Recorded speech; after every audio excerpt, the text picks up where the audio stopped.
Welcome to Your Money Story. I am Dawn Thomas, a mother of three, financial advisor by day, and a PhD candidate researching the superannuation experience of Generation Z.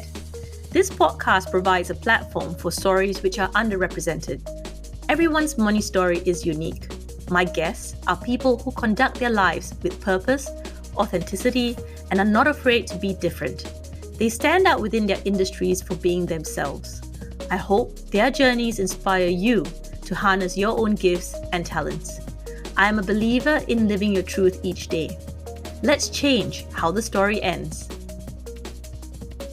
In the spirit of reconciliation, I acknowledge the traditional custodians of country throughout Australia and their connections to land, sea, and community. We pay our respect to their elders, past and present, and extend that respect to all Aboriginal and Torres Strait Islander peoples today. The information discussed in this podcast does not take into account your personal and financial objectives and situation. Before acting on any information discussed here, you should consider its appropriateness, having regard for your objectives, needs, and financial position. This episode of Your Money Story, we are very thrilled to have the wonderful Ben Neilson from Nelson on the podcast today. Welcome, Ben. Thank you very much for the invitation and thank you for the clarity. Neilson is in fact from Nelson, which is a place in New Zealand, so most people get that wrong. So Yeah, you've nailed it. Good start. why did we take so long to actually connect up in terms of actually communicating directly? Because I think I've been very aware of what you've been posting. You know, you've been supportive of a lot of advisors online as well. Is it just a time thing, Ben? Did we not cross paths because of that? Yeah, it's a weird, I blame a lot of the COVID. We always used to give each other and anybody in general all this sort of cyber love and be like, oh, you should talk to this guy about this thing. And then we were like, hang on, I could probably talk to that guy about that thing too. Yeah. So as soon as COVID came through, it opened up the paradigm to talk to anybody about anything. I'd send out a bucket load of Zoom meeting invites to anyone and everyone that will listen. And Yeah. so I think that's probably one of the positive things to come out of the pandemic. Yes, we've learned to connect a bit better, and we just took a bit of time to actually speak to each other. That's why I said I'm willing to call you my friend now. I don't know if you're willing to take that step, but I am, because I just feel like, listeners, I'm sure you can get Ben's energy even just coming off from this recording. You have your own business and you're doing a PhD. How are you finding the energy to do all of that? Borderline, I reckon there's probably 80 or 90% caffeine rate in my blood. There's so much caffeine now, my blood doesn't really know what it's supposed to do. I've no idea. A couple of years ago, I just thought, sitting on the couch thinking, I've got a heap of free time. How do I ruin that along with my hairline and just put as much on my plate as physically possible? Well, there we go. I guess that's a as valid reason as anything else. Now we're going to come back to your research, because that's one of the main reasons that I've got you on board, because you're really leading the way in this space. I met one of my industry friends this week, and he was just telling me how is the PhD going? And I said, it's a very long and slow process. It's going to take me at least 6 years. Mm-hmm. But then I said, I've got my friend Ben. See how I'm publicly calling you my friend now. Naturally, thank you. Naturally, my friend Ben is going to finish it really soon. He's just going through it. Do you think that the advising community is aware that there are a number of advisors who are going down this pathway of research? It's a sort of emerging concept, isn't it? I think of it sort of very, very similar to the SMA argument a few years ago. Yep. We listened to a presentation and we thought, that's not for us. And then 5 years later, every prick in his dog is using them, and you think maybe that is for us. And the same thing with academia. I'm not trying to talk down to anyone that's done theirs. Yes. Even the caliber of theses have changed. If I looked at what a thesis was 10 years ago, they were almost entirely theoretical. Yes. Whereas mine has next to no theoretical applications. It's almost entirely practical. So the reason that I'm so passionate about mine is because we can bloody use it. Whereas if I look at some of the theoretical applications and you spend 7.5 weeks trying to figure out what it is, and then another 7 trying to review it, there's no point in doing them. The whole pendulum has swung. Universities used to be really interested in that, and now they don't care. Now we're seeing industry PhDs and professional studied PhDs, and everyone's coming to pubs because it's so much easier because the whole world has ADHD. Like, it makes a whole lot more sense. So you're going to say this is going to be the norm in, like, in 5 years. Like, even the way that we sort of, the way that we digest information is changing too. Like, if you think of the last thing that you needed to find out, you would have gone to Google or to TikTok or to your mates. Like, we don't go to libraries and sit down for 4 days anymore and figure out absolutely everything to find that one bit of evidence. It's all changed. So we need things faster. And like, the thesis by pub is a perfect application of that. Yes. I don't think I would have done it if I had to do a traditional thesis, because there's no theory in financial planning. So like, it would have got ripped in half. You'd never get through COC. The thing is, I was reading through the papers you sent me. I'm like, do you know what I thought? I just went, first of all, like, how are you doing this? Secondly, there's so much of work that's gone into it. Do you ever feel like people who are not in this journey with you don't really understand how much work it takes? And to be fair, if I didn't know this process and I saw you, I'll be like, that seems like it's not taking any effort from your part. You seem to be doing it with your eyes closed. Yeah. So for anyone that's listening, academia is only focused on evidence. They do not care whatever you say as long as you can evidence. So almost all of my work looks at professional studies in other areas, accounting, professional practice, service industries, and it says, what do we know over there? And then what's a theory? What's, Cotter's James work theory, or psycholinguistic theory? What's a theory that we know? How can I put those two things in the Australian context, and how can I measure it with statistical evidence using financial planning? And so, like, it's just kind of like, to answer your first question, I'm a walking version of imposter syndrome. Like, I have absolutely no idea what I'm doing in 900% of the rooms that I go to. And I kind of just figure, that kind of makes sense. And I kind of bounce this through that, and that kind of makes a bit of, and the supervisors have got it amazing, but they've got no idea either. So I'm making these big strides because there is no barriers. Like, they're like, yep, that works over in law. What do you reckon about financial planning? And I say, I'll let you know in half an hour, I suppose. Yeah. Run it through these people. So like, it's somewhat easier to make progress because there's nothing holding you back. Like, for example, cancer. They know so much about cancer. So if you make any developments, you have to run it through so much screening. Whereas with financial planning, there's inbuilt theories surrounding, say, behavioral or cognitive or financial or regulatory. So you just pick one of them and you measure it against that. And then you say, we know this here. And then we wait for someone like yourself to say, we found out this here in WA as well. So Queensland and WA work. Yeah. Thanks for coming. Thanks for contributing to the literature. There are people that I have on this podcast that I am surprised have imposter syndrome. Because they're usually really accomplished, aren't they? Yes. I'm just like, they really, they don't come off that. They look like, from the time speaking to you, you just sounded like you've got everything under control and you know exactly what you're doing.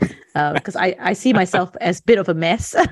I'm not as far along in the journey as you are, but you seem to always have the answers of how to move forward. But the thing that I really like about your influence within the profession as well is that you're really helpful, Ben. Now, being helpful takes extra time. Like, why is it important for you to help the rest of us out, to come along this journey as well? Cool. So the way that I'm going to answer most of these questions is by saying something that's rather antagonizing, and then validating it by coming from a place that's pure. So I don't think advice is worth what we charge or what we have to charge for it. And I think there's a series of sort of process or service-based barriers that we put in the meantime, and then we have to figure out how to get around it. So if I look at, say, financial advice and I say, how do we make that faster? And I look at the things that we have to do.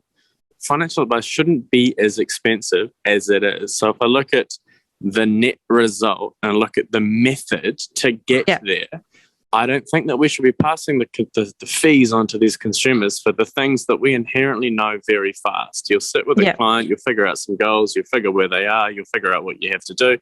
And almost immediately, you're going to bank some money in Super, you're going to put some, whatever, you're going to make it, whatever it's going to be, the strategy.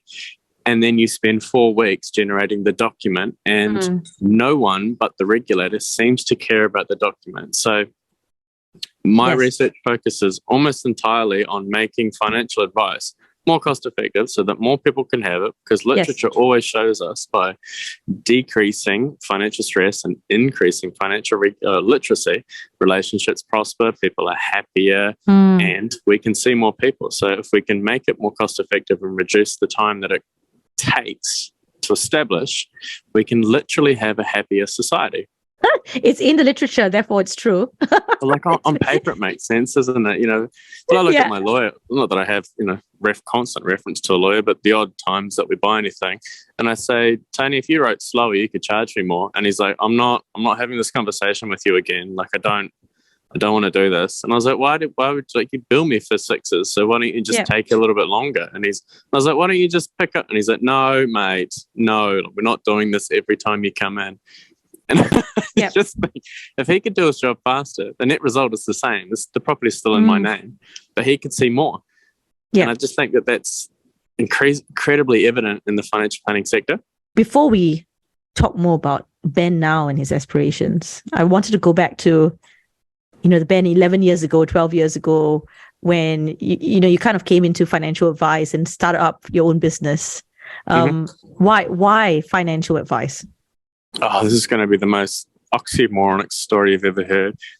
There's absolutely no reason. I got approached by the AMP Horizons guy who basically talked to my ego and said, you can't do this, you're not good enough. And I went, yes, I can. And then I went through the Horizons Academy, which was fine. I met a couple of good mates. And then they said, do you want to buy this business? I thought, well, there's nothing else going on.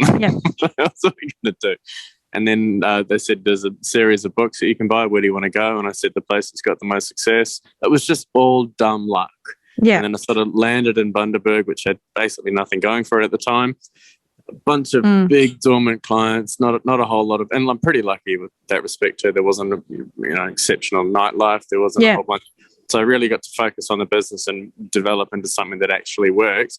And that was just by lack of other things. There's no real defining reason. And then I started sitting with clients and I was like, well, this is actually quite a good way to spend your time.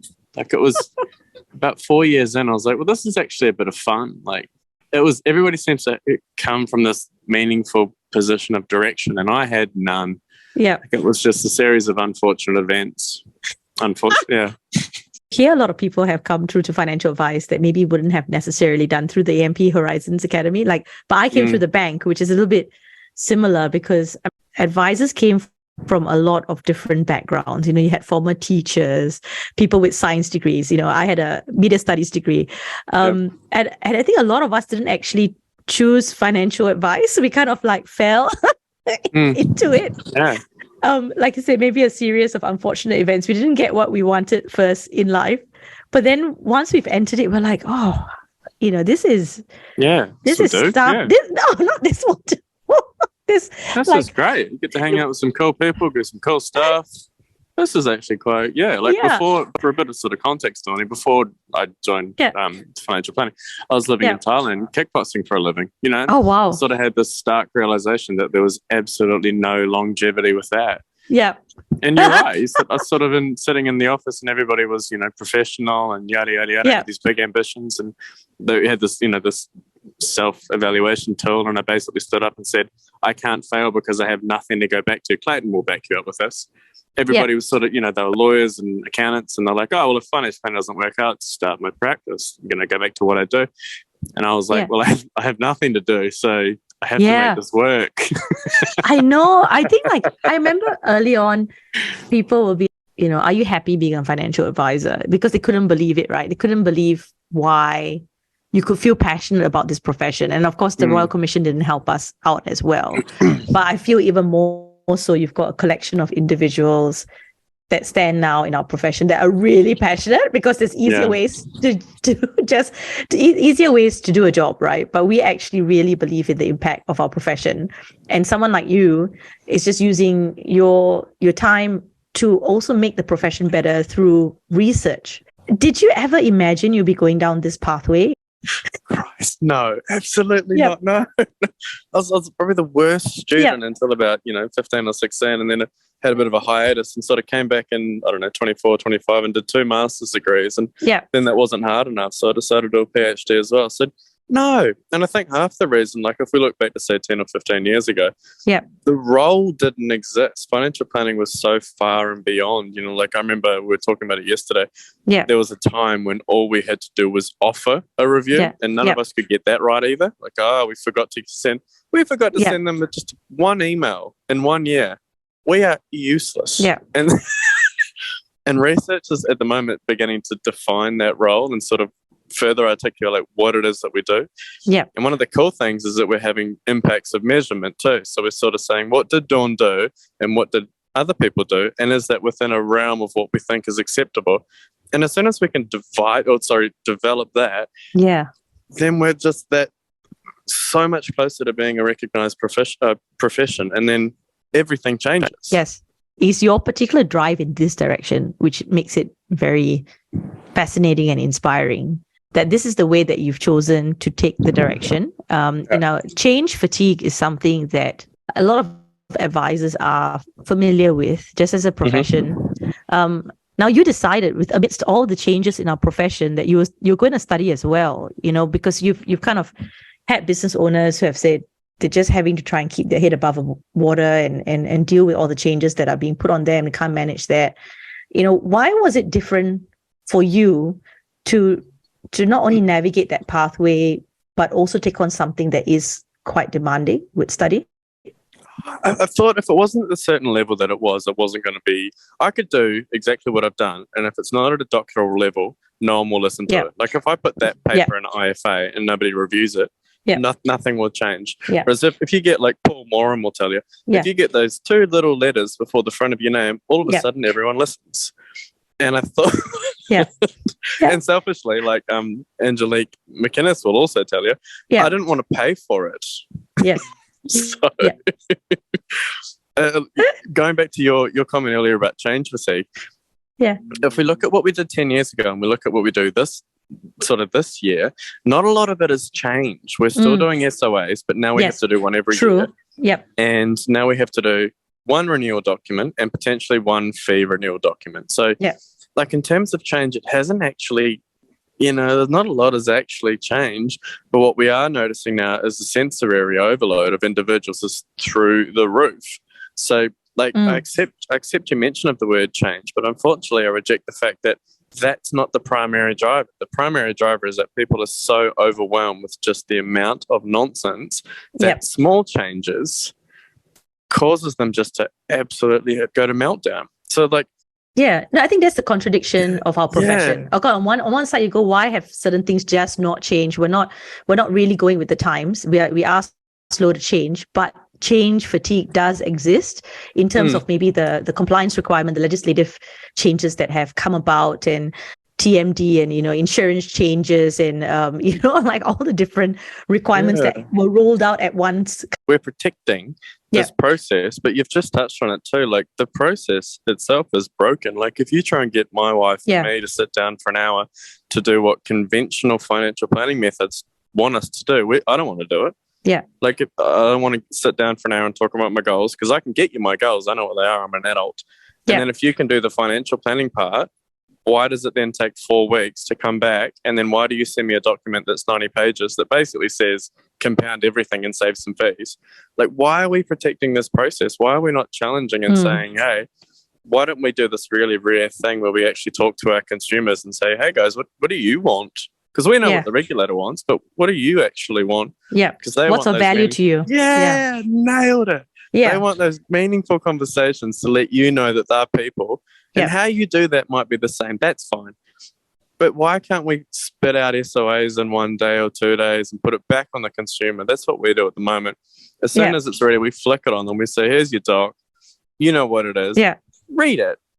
More importantly, make an appointment when you want to have a real, authentic chat. And they do. And it's so much easier. We put it back onto the client to do most of the stuff that's non-revenue generating. And then when they want to talk about it, they call us. And it changes absolutely everything. Yeah. I'm aware that you've got an agenda, but can I plug my third paper at the moment? Yeah. We did a paper that looks at the limitations that a singular SOA document provides on the client. And the results were fantastic, but nobody's ever asked. So we looked at consumer comprehension, value, and trust, and we said, how do you feel about this document, which is the same one that we all do? And then we changed it. We cut it in half. We had it done faster. We changed the language. We changed the recommendations. And they absolutely loved it. And one of the biggest parts, because financial planning primarily focuses on what we call high credence services, which basically means we don't see value until later in the piece. Like a heart attack, you don't really see value in paying for it, but then you realize that your dad's still around and you're like, oh, that's right. Later, I see the benefits of that thing that we did, like anesthetics or whatever. And it's the same thing. Like with financial planning, people are forced to take a jump into the unknown because we don't really know what we're doing, but we just agreed to pay $2,000 to some guy that we don't really know. Like the way that we present this language needs to change because we want our clients to actually be able to say that's worth it from the get-go. And if you change where you focus, like I was guilty for many years of focusing on the computer, putting data in and ignoring the two very important people in the room. And now it's all focused on them. I put the bare minimum in, but I'm even more defensible in terms of regularities. Yeah. And it's absolutely gobsmacking to me. So that's the reason we started doing research, because I want everyone to do that, not just me. There was a very interesting line in one of your papers, right, that said that now in absence of that level of financial literacy, and I'm paraphrasing, that trust is kind of put in the gap, right, till the clients actually build up their financial literacy. And I'm like, that is really, really interesting because that's true. You know, you kind of, in the traditional sense of financial advice, when I came in, there will be literally clients who just sign paperwork. I've seen them sign paperwork they don't even understand. But they had kind of gone truly on the basis of trust, not so much on financial empowerment. You know, it was really like, here, I'm leaving it up to this person and I don't necessarily have to grow with the experience. I'm just leaving to someone else to manage. And I don't think that's necessarily the expectation now from clients or what advice is, because, you know, it's more like you're saying, it's more of what value can you give them, not they come in, sign paperwork they don't understand and leave the office. Massive. 10 years ago, I used to work with a bloke called Brendan, and he said that he had to pay, we call it like a financial barrier to enter. So in order to get a product, you had to see a financial planner. The same thing with doctors and drugs and, you know, and because of the way that the world is changing now, the only thing that we are offering is an SOA and the communications regarding it. And if we want to address that issue of trust, then we can do that by the way that we present recommendations. And I thought that was really unique, but also really impactful too, because it's very easy with you and I. Like, we've been doing this forever. So it doesn't matter what sort of consumer reservation you get, because I have had a bunch of them.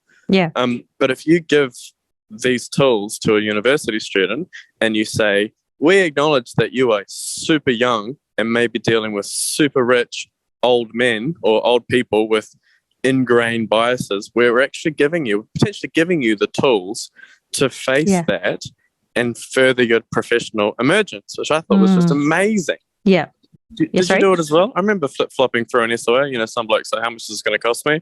And I go, oh, that was either on page 44 or page 98. I can't. Hang on. Somewhere in here. I don't know. You read it.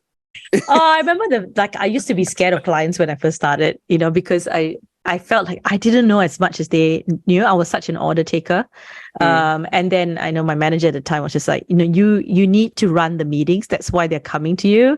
And I just went, oh, do I know enough about their stage of life? You know, because it's the imposter syndrome just kicking in. Well, he said, at the end of the day, you need to understand the person in front of you, and you need to know how to cater to what they're missing. And so I was really lucky to have that really good guidance early on, because it was so, as a young person going into it, it's such a terrifying experience, you know, dealing with someone that you've got a couple coming in, they're finally retiring, they've spent their whole life, you know, saving up funds. And now they're like asking you to take them on that journey. Oh, gosh.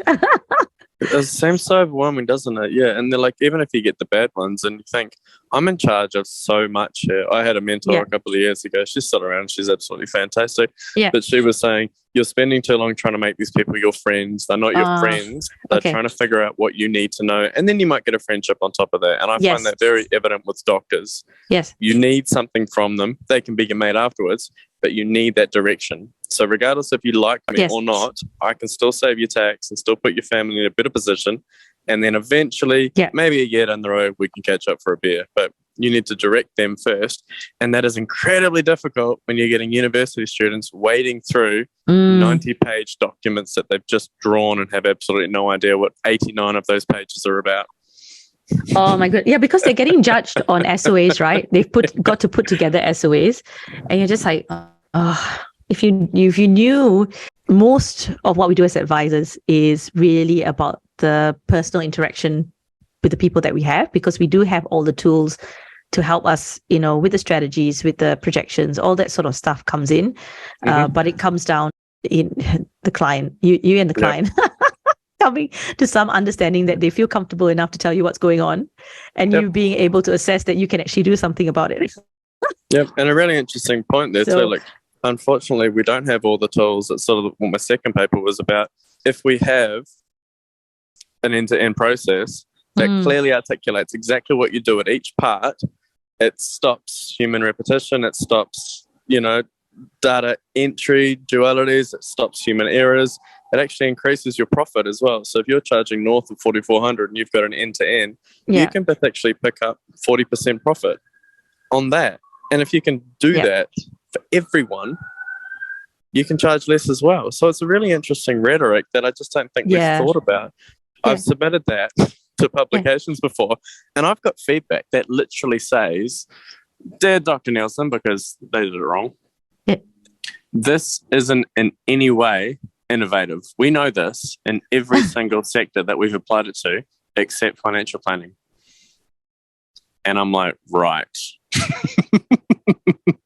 I guess I'll go publish this somewhere else then, shall I? You have published at least one paper already, right? You've got one of them that is published, and then the other two are waiting to be published. Yep, there's 3 that's been accepted, and there's 3 that's still under, 2 under review. One that I'm still developing, which is the most. I think that one is the most I'm passionate about. It looks at levels of advisor misconduct and draws a correlation between gender. I know, argumentative, and levels of education. Yeah. And unfortunately, I'm gonna throw it out here for people that haven't seen it on LinkedIn. Females are an incredible guiding feature of the financial services industry. Like, we don't give them enough acknowledgement for what they do. We shun them into the corner and we don't listen to but they are incredible. Like, do you know females are statistically less likely to even think about committing fraud? No, but I saw your post on LinkedIn, and I was like, yes, preach, Ben. This is the kind of stuff we need on International Women's Day. I didn't even know. Like, I was on LinkedIn and we're I was not surprised. So this is the thing, like, if you ask me as a woman advice, is that a surprising thing? I'm like, no. But there's a lot of stuff we're not surprised about, right? But like what you went back, if I can go back earlier to something that you said, that because as financial advisors, even we know stuff, it's just considered opinions. And that's why that academic rigor, that research part is actually it's an evidence-based argument. Yep. So I definitely get what you feel about. I feel tired of almost sometimes just not being listened to as a profession. Like, we just get hushed and shushed and stuff like that. You're almost driven down this path of academia because they're not going to take our opinions seriously as advisors who actually see clients from day to day. We actually have to go down this path of becoming researchers and then, influence it by the topics that we look at to really invoke change. You put that up there on LinkedIn. I'm like, yes, this is the power of research. Yeah. You can't dispute it anymore. And it's the same thing. So I was recently asked why I thought that governments didn't take us seriously. And I felt like obviously I didn't say this to the person who was very genuinely asking me. We're probably going to listen to this podcast anyway, so you'll figure it out.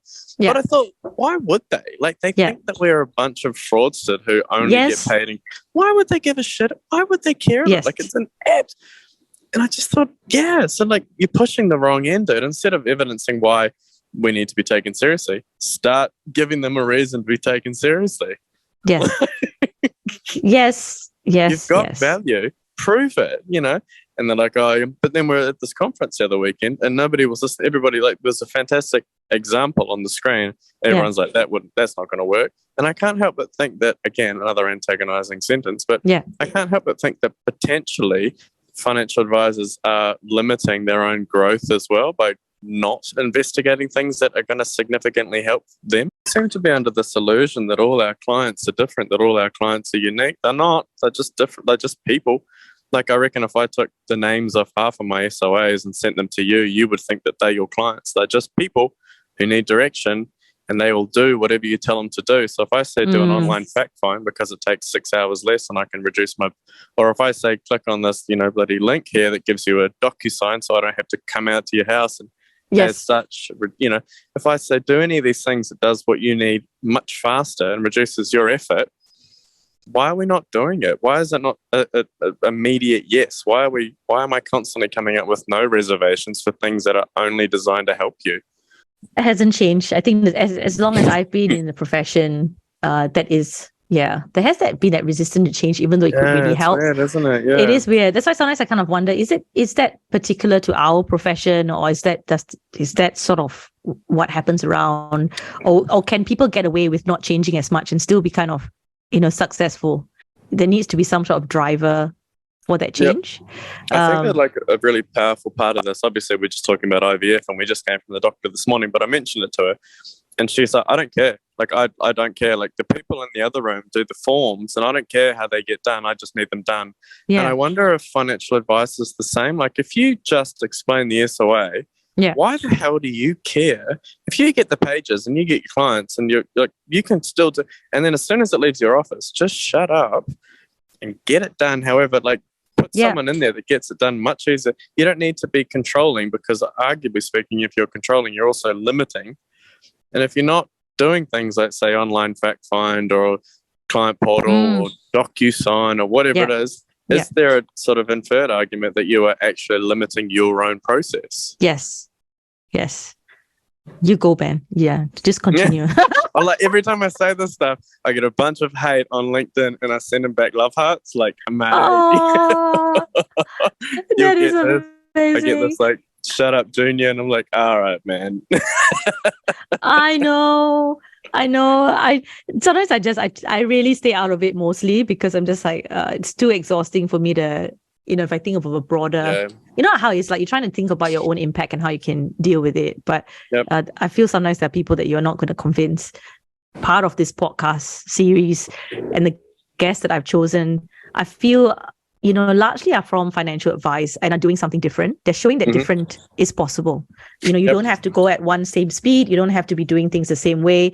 And that's why really, really I wanted you on, is because, you speak so well about this pathway of creating change through this process of research, like combining your passion and then, having that academic work back you up and then creating that change.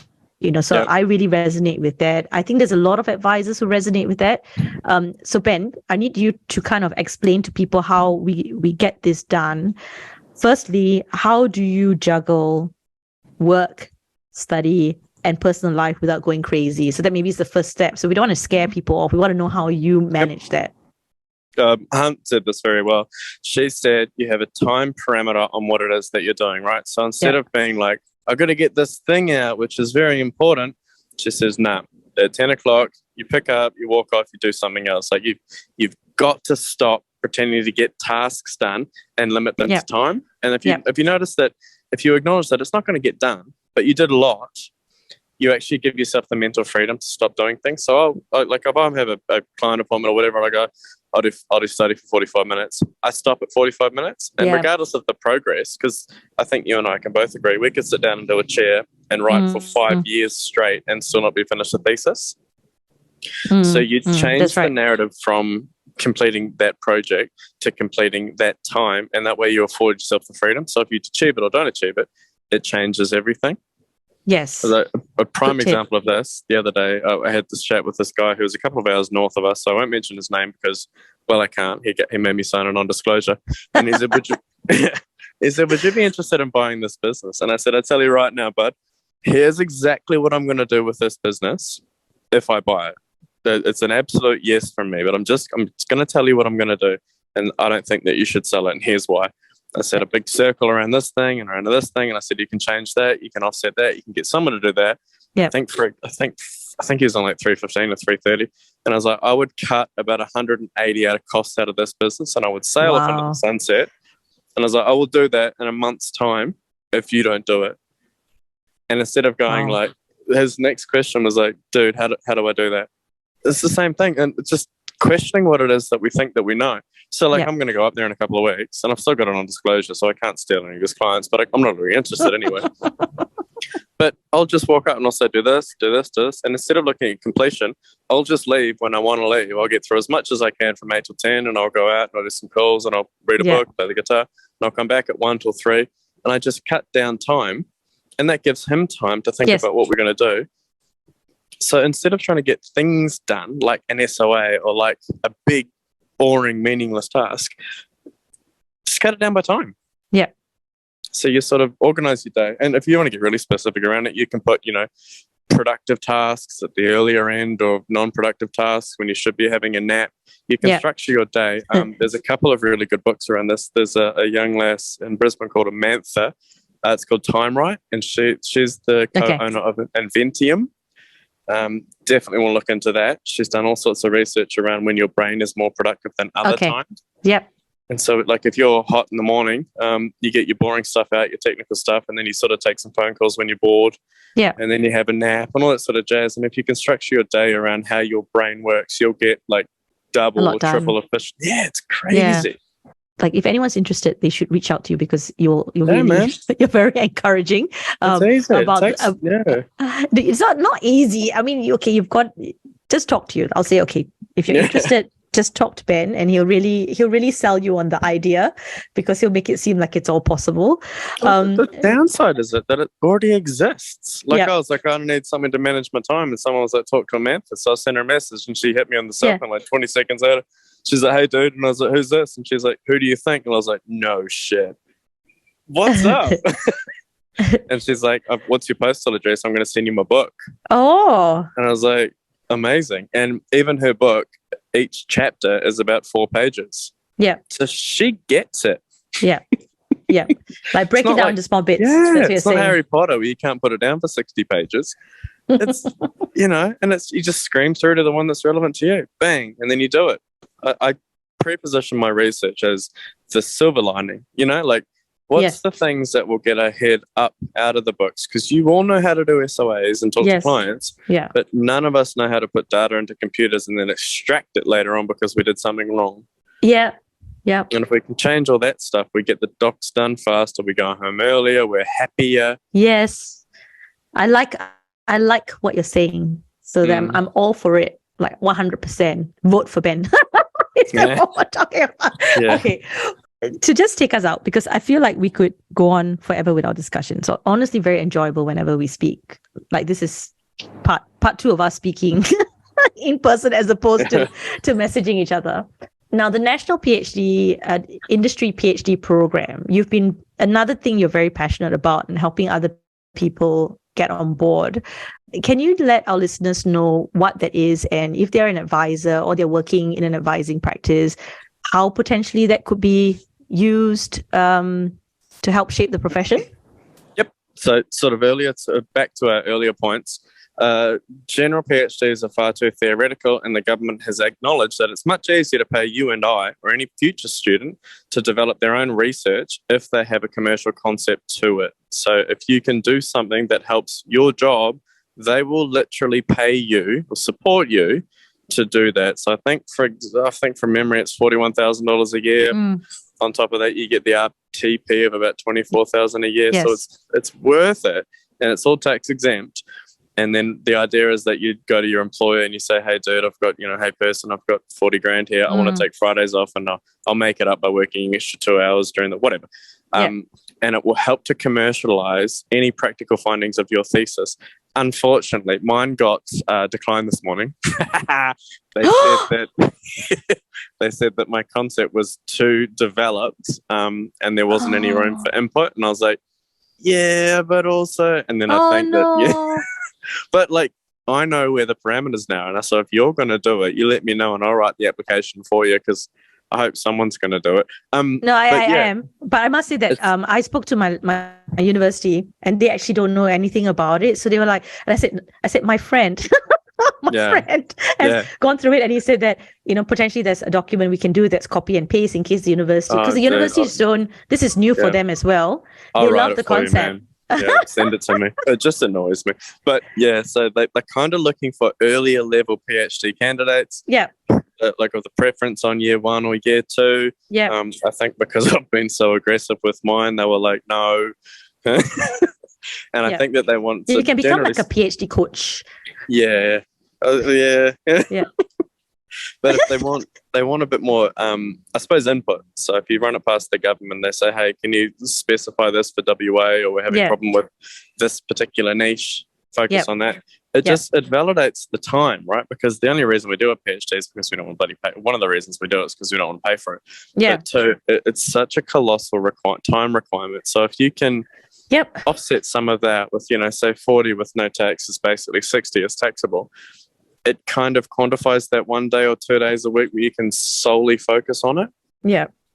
So it's quite competitive. This season they're having I think 15, and then next they're going to have 50, and then so they've only got a certain amount of spots. Yeah, so I'm still getting my application. Well, I had a meeting with my supervisor today about it, and they're trying to rope in someone from the university that submit the application.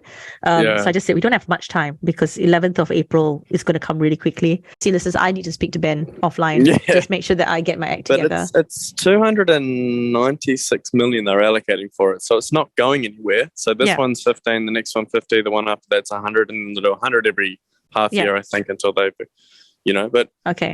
it's like, it's almost like an acknowledgement from the government that students can fix their own problems, and so it's a great opportunity. Yeah, so if you're there's a few names that you and I both know, but if you're on the fence about doing it, you should definitely do it. Yes, because now there's 40,000 extra reasons to do so. My workplace has been really supportive about it. The CEO of our company is going to be my industry supervisor. It's actually kind of really happy to be involved in it. So if anyone is thinking about it, if they're an employee in a similar situation for me, I think your employer could be quite receptive towards helping you out. And Ben, you're a business owner, and that also applies to you. So even if you are a business owner, it doesn't exclude you from the process. I said that to Luz. I was like, that I'm my boss, and he's like, yes, I'm a doctor. I'm aware of that. And I was like, just so we're clear, I'm going to be paying myself to do my study. And he's like, yes, mate. Well, all right, that's handy, right? Okay. Yeah. Ben, thank you so much. Your energy is infectious. Definitely pep me up.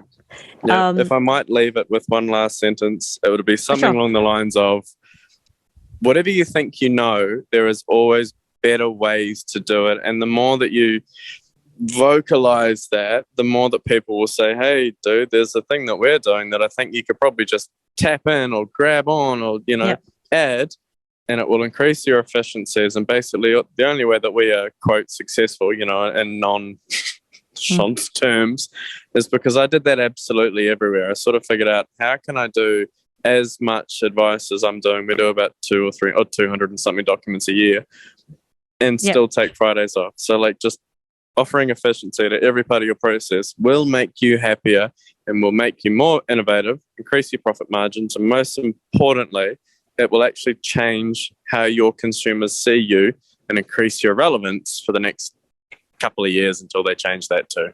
Thank you, Ben Neilson from Nelson. We're very privileged to have you on board. Nice. Well done.